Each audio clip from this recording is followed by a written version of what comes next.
நண்பர்களே, இனிய மாலை வணக்கம். நான் இன்று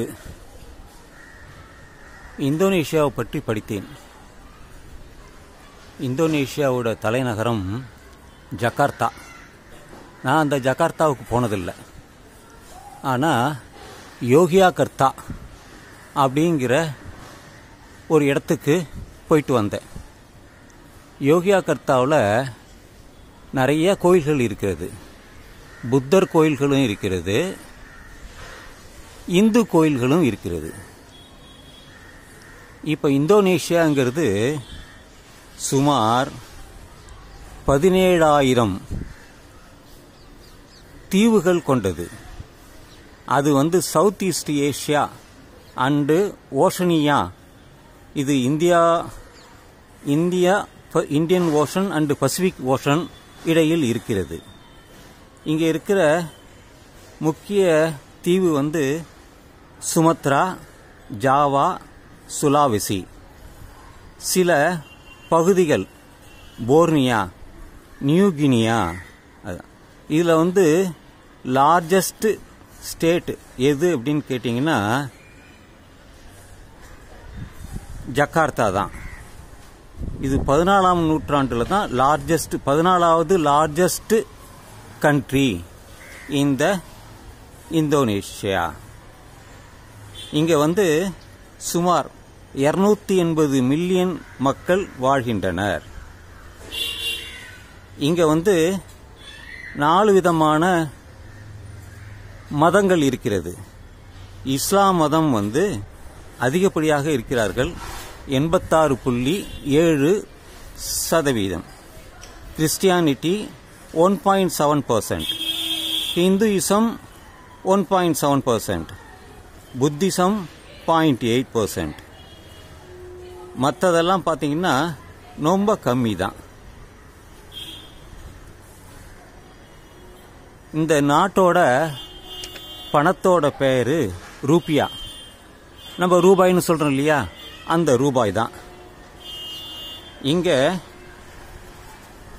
ஸ்ரீ விஜயா என்ற அரசன்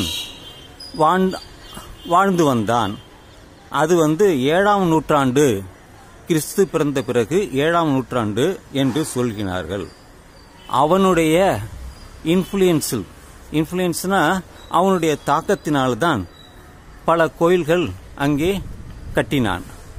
அதில் குறிப்பாக சொல்லக்கூடியது என்றால் பிரம்பானன் என்ற கோயில். அங்கே சிவா, விஷ்ணு, பிரம்மா இந்த 3 இருக்கிற கோயிலுக்கு நான் போய் சுற்றி பார்த்துட்டு வந்திருக்கேன்.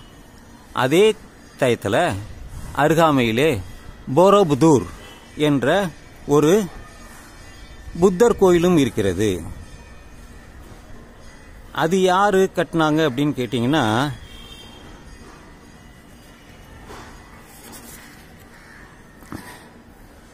மஜோபத்ரா.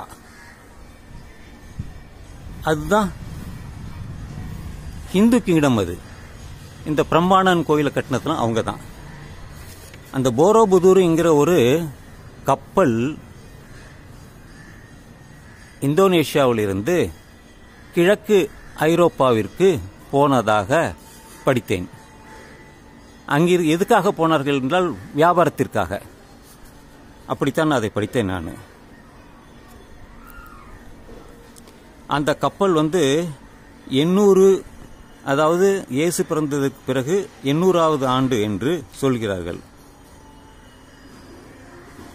ஆப்பிரிக்காவில் 1st செஞ்சுரி வியாபாரத்துக்காக போனதாக சொல்கிறார்கள். இங்கே இந்த இந்தோனேஷியாவில் ஃபாசில்ஸ், படிவங்கள் இருக்கிறது.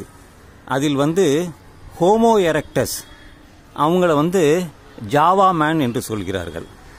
2 மில்லியன் வருஷத்துக்கு முன்னால அவர்கள் வாழ்ந்ததற்கான புதை படிவங்கள் இருக்கிறது.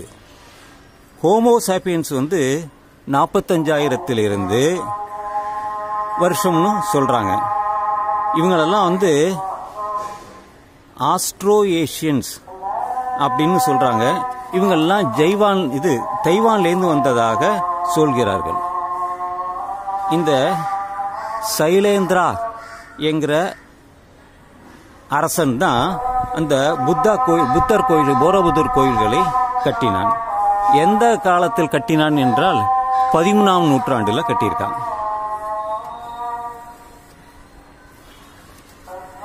நான்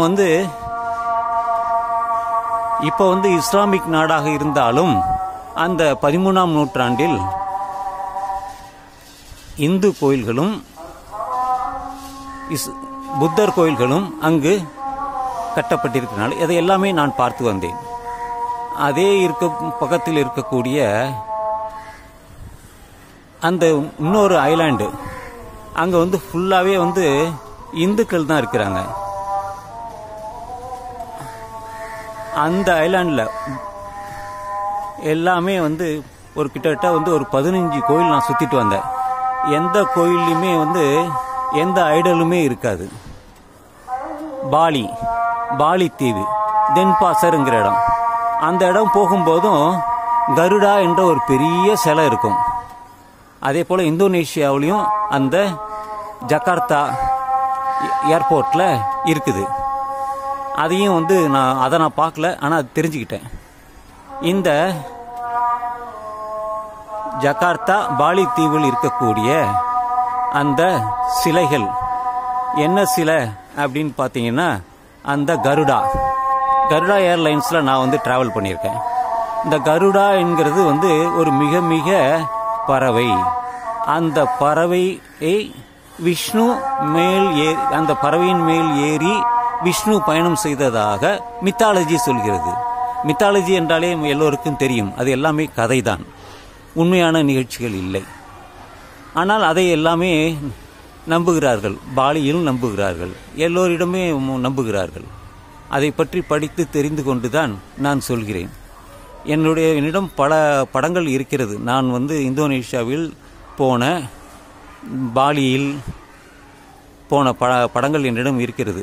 அதையெல்லாம் ஷேர் பண்ண முடியுமா, பகிர முடியுமா என்று எனக்கு தெரியவில்லை. பார்த்து அதை நான் பகிர்கிறேன். நண்பர்கள் சிலர் பார்த்தார்கள், சில படங்களை பார்த்திருப்பார்கள். அதை அவர்கள் எனக்கு ஷேர் பண்ணினால் நான் பகிர முடியும். என்னிடம் இருக்கக்கூடிய படங்கள் எல்லாமே அதை நான் பதிவு பண்ணும்போது வராது, அப்படி இருக்கிறது. யாராவது நண்பர்கள் அதை பகிர்ந்தால் அதையும் நான் என்னுடைய பதிவில் எடுத்துக்கொள்வேன். நன்றி நண்பர்களே. இந்தோனேஷியாவை பற்றி நான் தெரிந்து கொண்டதை உங்களுக்கு தெரிவிக்கின்றேன். இந்த